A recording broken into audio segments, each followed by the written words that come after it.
Good evening all student and all hearing my channel to person. तो सभी श्रोताओं को मेरा शाम का नमस्कार और सभी श्रोताओं से मेरा विनम्र निवेदन है कि चैनल को सब्सक्राइब करिए, वीडियो को लाइक करें और फॉलो करना ना भूलें, जिससे आपको वनडे से संबंधित तमाम जानकारियां मिलते रहें, मोटिवेशनल वाक्य भी मिलते रहें। और वीडियो को अंत तक देखें, तभी आपको पूरा जानकारी मिल पाएगा। इन्हीं शब्दों के साथ मैं आपको आज मोटिवेशनल वाक्य के साथ समाज सुधारक सैयद अहमद खान, सर सैयद अहमद खान के बारे में बताएंगे कि उन्होंने मुस्लिम समाज के लिए और सबके लिए क्या किया है। तो पहला हमारा मोटिवेशनल वाक्य है, failure is part of life. असफलता जीवन का एक भाग होता है। असफलता, failure is a part of life. असफलता जीवन का एक भाग होता है। If you do not fail, यदि तुम असफल नहीं होते हो, यू डू नॉट लर्न, तब तुम नहीं सीखते हो। If you do not learn, यदि तुम नहीं सीखते हो, यू विल नेवर चेंज, तब तुम कभी नहीं बदलोगे। इसलिए हमें असफलता की तरफ निराशा ना करके, या असफलता भी हमारे जीवन का एक अंग है, जो हम उसकी तरफ ना ध्यान करके अपने में उसको भुला करके फिर नई पुनरावृत्ति की तरफ हम बढ़ते हैं, तो निश्चित हमें सफलता प्राप्त होगी।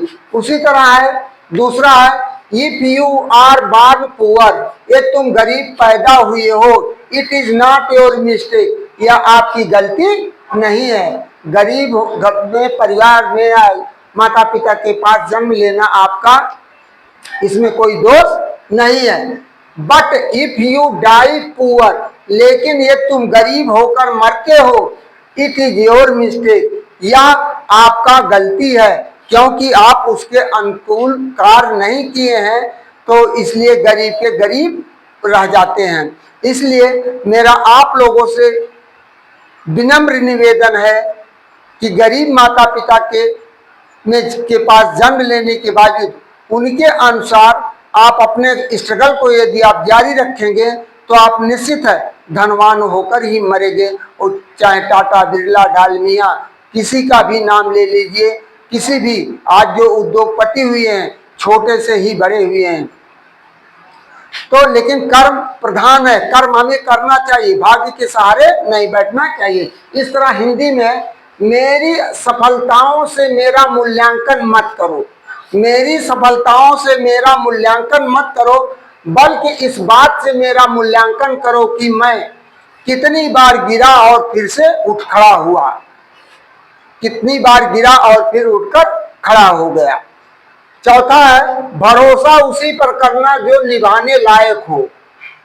भरोसा उसी पर करना जो निभाने लायक हो।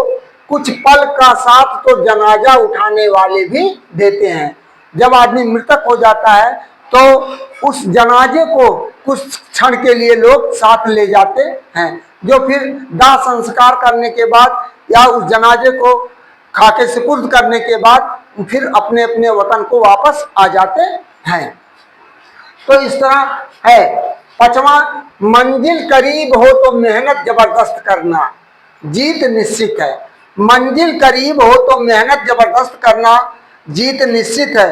तुम्हारी बस तुम अपनी पढ़ाई में व्यस्त रहना, तुम्हारी बस तुम अपनी पढ़ाई में व्यस्त रहना। छठा है, राख की कई परतों के नीचे तक देखा। यानी अर्थात मुर्दे को जब जला दिया जाता है, आदमी को जब डेड होने के बाद जला दिया जाता, तो उसी के बारे में कह रहा है, राख की कई परतों के नीचे तक देखा, पर अफसोस वो है, वो गुरूर, वो रुतबा, वो पद कहीं नजर नहीं आया, जो सारी उम्र ओढ़े बैठे थे। कि आज हम इस पद पर हैं, इतने धनवान हैं, इतने बुद्धिमान हैं, इतने बलवान हैं, लेकिन जब आप उस 4 बोझ लकड़ी में आप जला दिए जाते हैं और राख बन जाते हैं, तो उस राख को खोल करके देखा जा रहा, ना वहाँ आपका पद है, ना कोई गरिमा है, ना कोई बल है, ना कोई धन है। तो इन्हीं शब्दों के साथ मैं आपको सर सैयद अहमद के बारे में बताने जा रहा हूं। सर सैयद अहमद का जन्म 17 अक्टूबर 1817 ईस्वी को दिल्ली में हुआ था। कहाँ हुआ था? दिल्ली में 17 अक्टूबर 1817 में। और मृत्यु 27 मार्च 1898 को अलीगढ़ में हुआ था। जन्म दिल्ली में हुआ और मृत्यु अलीगढ़ में हुआ। अब देखिए आगे दूसरा पॉइंट हमने दिया, 19वीं सदी के ब्रिटिश भारत में, 19वीं सदी के ब्रिटिश भारत में एक भारतीय मुस्लिम सुधारक, दार्शनिक और शिक्षाविद थे। अलीगढ़ आंदोलन 19वीं सदी के अंत में विशेष रूप से 1870 के दशक में शुरू हुआ था। इसका नेतृत्व सर सैयद अहमद खान ने किया था। इसका मुख्य उद्देश्य भारतीय मुसलमानों के बीच शिक्षा और सामाजिक सुधारों को बढ़ावा देना। सन 1875 में मोहम्मदन एग्लो ओरिएंटल कॉलेज की स्थापना की, जो बाद में अलीगढ़ मुस्लिम विश्वविद्यालय का रूप ले लिया। यह आवासीय विश्वविद्यालय, आवासीय शैक्षणिक शिक्षण संस्थान है। 1920-21 भारतीय संसद के एक अधिनियम के माध्यम से केंद्रीय विश्वविद्यालय का दर्जा प्राप्त किया गया। कैम्ब्रिज विश्वविद्यालय के तर्ज पर ब्रिटिश राज के समय यह बनाया गया पहला उच्च शिक्षण संस्थान था। अब देखिए सैयद का अर्थ क्या है। सैयद शब्द अरबी शब्द का सादा से लिया गया। किससे लिया गया? सैयद सादा, अरबी से सादा शब्द से लिया गया, जिसका अर्थ होता खुशी या आशीर्वाद। तो कहा जाता है कि अलीगढ़ मुस्लिम विश्वविद्यालय की लाइब्रेरी, अलीगढ़ मुस्लिम विश्वविद्यालय की लाइब्रेरी और बनारस हिंदू विश्वविद्यालय, जिसकी स्थापना पंडित मदन मोहन मालवीय ने किया था, और जेएनयू जवाहरलाल नेहरू विश्वविद्यालय की प्रशासन, लेकिन इस समय तो डैमेज हो गया, तीनों को एक के स्थान पर लाकर दे दिया जाए तो विश्व का नंबर 1 का विश्वविद्यालय हो सकता है। क्योंकि प्रशासन के मामले में जेएनयू जवाहरलाल नेहरू विश्वविद्यालय अपने में बहुत प्रसिद्ध था, लेकिन इस समय राजनीतिक दोषों के कारण वहां तमाम कुरीतियां फैल चुकी हैं। और अलीगढ़ मुस्लिम विश्वविद्यालय की लाइब्रेरी बहुत ही अपने में विशाल है और वहाँ तमाम सुविधाएं, कोई ऐसी डिग्री नहीं जो उस विश्वविद्यालय में ना हो। तीसरा बीएचयू है। बीएचयू और अलीगढ़ मुस्लिम विश्वविद्यालय, जेएनयू, 3 विश्वविद्यालय आपके यानी देश के ऐसे हैं जहां फॉरेन के भी लोग पढ़ने आते हैं और उनका एक रिजर्व कोटा होता है, उनका एक रिजर्व कोटा होता है। तो जैसे आपका बीएचयू है, बनारस हिंदू विश्वविद्यालय, ये आप कहने के लिए तो हिंदू है, लेकिन पढ़ाई के लिए सबके लिए वहाँ है, फैसिलिटी है। वहाँ मेडिकल से लेकर के, इंजीनियरिंग से लेकर के, कृषि का पढ़ाई से लेकर के सारी सुविधाएं उपलब्ध होती, जो आवासीय है, यानी बिरला छात्रावास, तमाम प्रकार के छात्रावास हैं और काफी दूर तक वह विस्तारित हुआ है। उसी तरह अलीगढ़ मुस्लिम विश्वविद्यालय है, जेएनयू भी है।